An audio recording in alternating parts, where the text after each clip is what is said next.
I would still like a response to my question regarding the inequity that I talked about with the U.S. Department of Veterans Affairs. That is wealth that is passed down, and it's documentable wealth. The same way that the wealth created, or the wealth stolen as a product of slavery, was also documentable wealth. We have numbers that demonstrate precisely how much wealth was stolen, and that's money that in some way could be given back. Now, if we're saying that it's absolutely impossible to give that money back because it's too hard to trace, we'd have to give money to the African tribes, we'd have to give money to people who are no longer exist.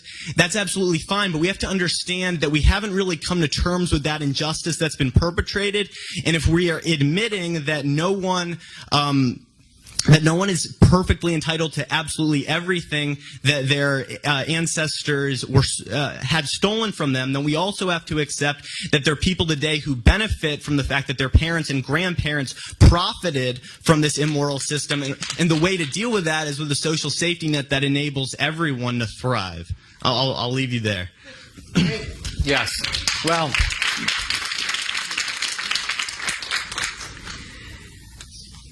the core of the American system, this will actually answers your question directly, is that what do we do about the conquest ethic of the past? And here there are two options. There are two options. One option is we establish equal rights under the law. That was the solution of the civil rights movement, that we have had race-based discrimination, we've had racial hierarchy. Let's stop. Let's treat people according to the color of this, according to the content of their character. Equal rights under the law.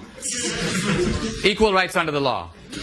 The other option, which you're defending, is you could essentially call it, let's correct for history.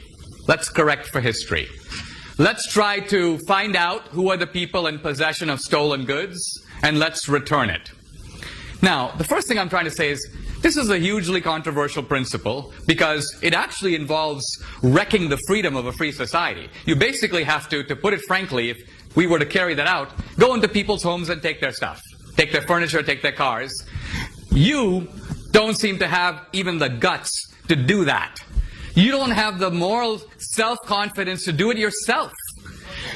It may be, if I am advocating a rule of social justice and I'm advocating it for the whole society, before I persuade everybody else, let's say I'm a Christian and I believe everybody should give 10% of their wealth to help the poor. And I go, you know what? The Bible says this, the Bible says that, everybody should give 10% of their wealth to help the poor. And somebody says, Dinesh, are you giving 10% of your wealth? And I'm like, actually no, but I did do some tutoring. And you go, wait a minute, aren't you advocating, aren't you saying that there is a moral duty to do this? Why don't you do it? Before you convince us, you do it. And you're like, I don't think I should do it because society is extremely complex, and I don't think I should do it unless everybody else does it. No. Either you believe in it, and you do it.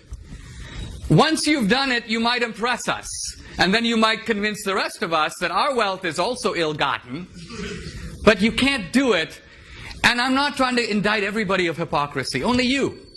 Because you're the one who said, I'm the beneficiary of illicit privilege. So you're a really good starting point, because I'm asking, if you're in possession of stolen goods, why aren't you willing to return them?